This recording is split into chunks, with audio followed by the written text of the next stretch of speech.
Yesterday, the Chicago Bears lost or won. I'm sorry. They beat the Washington Commanders. And I remember very distinctly 3 weeks ago, I brought up Chase Young and the Detroit Lions trading for Chase Young.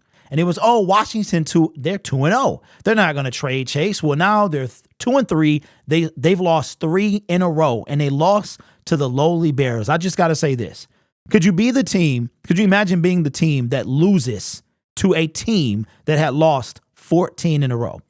At one point, that was our Detroit Lions. We had lost 12 in a row, heading to 13. And I remember Matt Prater kicking a field goal to win a game that snapped the streak. And we act like we won the Super Bowl. And we just had that feeling 2 years ago when we didn't win our first game until week 13, right? So, but imagine being that team. Imagine letting DJ Moore get 230 yards on you, right?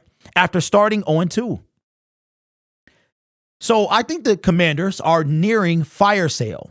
Their head coach will be fired because they won't make the playoffs. They just got new ownership. And I've seen somebody else's video in the Lions community. He talked about Jonathan Allen being somebody that the Detroit Lions have called about. So if there's any truth to that, that'll be solid as well. But we got to talk about this guy. And I saw some things last night during the game, that being Chase Young, that I did not like, but I have a theory as to why that happened. And I want to get your opinion as to what you saw and what you think, right? But before we do that, let me show you a picture. And I want to know your thoughts on this picture here. This picture is coming from PFF. This is from last night. This is at halftime as the Commanders are trailing 27-3.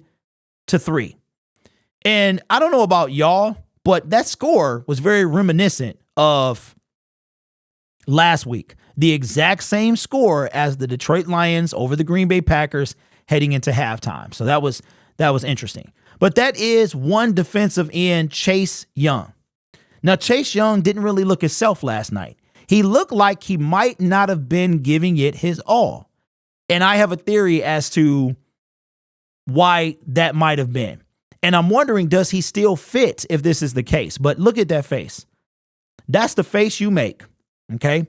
Now, I don't know if there's actually tears coming down his face or his eyes are watering. I'm all for a man crying. I do it all the time. And look, real men cry, all right? I don't know if that's what was happening, but I do know that the Washington Commanders, they suck. And that's the look you have when you about to get a spanking. You've been waiting all day for your daddy to get home, and then he get home and you know it's about to go down. But that's what this face is right here. That face to me is saying, I want out of here. I want out of here. So we're saying that, right? Yesterday, I saw some things that under first glance, it made me pause, right? But not the pause that the kids are saying, but it made me pause. And it made me say, hey, Derek, you've been talking about Chase Young since 2020. You wanted him over Jeff Okudah. Once you missed out on that, you wanted Justin Herbert, right? I didn't really like totally what I saw yesterday. But then I started to wonder, and I said, why is Chase giving it his all? And if he's not giving it his all, why isn't he? It looked like he wasn't really finishing plays and stuff like that. And I'm like, is it because he might have a inkling that he'll be traded? Is it because he's trying to potentially stay healthy for his other team? While I don't necessarily like to see that, okay, I want to see you give it your all. But at the same time, I understand it's a business and you got to protect yourself. Chase Claypool just got traded today. The Bears set him out. You would think that the Commanders would do something similar. So maybe they don't want to part with this guy, but they will soon, because I don't know if they win. I don't know when the next time they win. And after this thing probably becoming a meme, Chase Young will probably be gone. But check this out. You might be like, well, even if Chase didn't give it his all, check this out. And this is why I would still want him on this team. And I'll get into why in a minute. Chase Young, coming from PFF, same people that brought us the picture, versus the Bears. He had 11 total pressures, the most by any player in a single game this season. Now, if we live and die by PFF, which I don't do, You can really kind of look into their numbers and assume whatever. But sometimes I pay attention to their numbers and other times I don't. So my thing is, even playing or seeing some things that I didn't particularly like, maybe a little bit of his effort, he still got 11 pressures. And it looks like the left tackle was kind of giving him a hard time, but we've seen Hutch have hard times as well, right? Do I think that's enough for us not to trade for him? Absolutely not. You got the two other people we could trade for, with Max Crosby being one and Brian Burns being the other one. Max Crosby is going to be a high price, but he's under contract. He also would be a huge cap hit for the Las Vegas Raiders. Not sure they take that. Brian Burns can walk if he's not franchise tag. He's going to cost a bunch of money.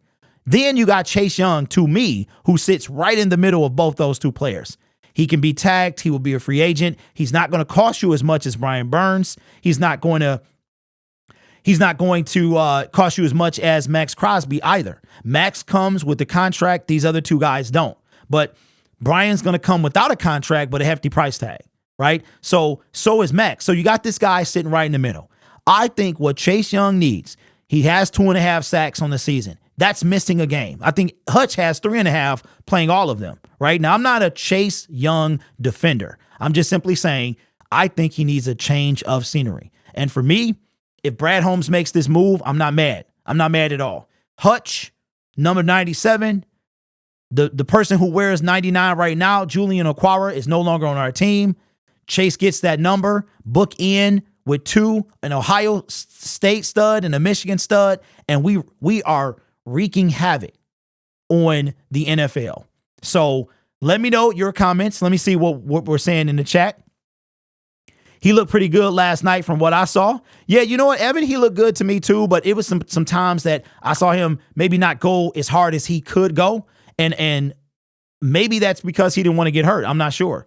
Chase needs to come to the Lions. I agree. Yeah, I want Chase Young on the Lions, bro. Could you imagine? Absolutely, I could. What's up, Bucky? Says, what up, Grid? I said it during the stream. Chase Young had a moment where he was crying on the sideline in the first quarter. Reminded me of when the Kings traded Boogie Cousins. Bucky, you did say that, bro. I saw the picture as well because they showed it. That's the same picture that I just showed. And I didn't know if those were tears. I thought maybe sweat and stuff like that. That's crazy. Okay, wait a minute. I just saw something about some rumors. Man, what did I just see? Rick says, right team, wrong player. Brad calling Washington about Allen. Yeah, I brought that up earlier. For Chase, get Young anyway. Looks like meat is back on the boys' menu. Tiger Town says, I wouldn't give up a second, but definitely would like maybe a 4th rounder. Okay, so here's my prediction as we wrap the video up. I did hear the Jonathan Allen as well, defensive tackle, and that could be an option as well. Here's what I think. I think that Jeff Okudah went for a 5th. Chase Young has more of a resume. I think they're going to need at least a 4th, or they might need a 4th and a later round pick as well. So what I would be willing to do for Chase Young would be a 4th round pick and a conditional 7th. That's what I would do for Chase Young. 4th rounder, or maybe, this is just maybe, depending on what he does and how much I value him, the TJ Hawkinson pick from 2020 coming up, which is, I want to say I think it's a 3rd rounder. That's the highest I go. So I'll give you a 4th and a conditional 7th, or I'll go up and give you the TJ. This is what I believe. I believe that Chase Young got tons of potential. I think it's time to move on. It really is. Jeff Okudah moved on. DeAndre Swift moved on. All from the same draft class. It's time to move on. Chase Young, I think that he is the most logical, affordable for the Detroit Lions. But let me know your thoughts in the comments below.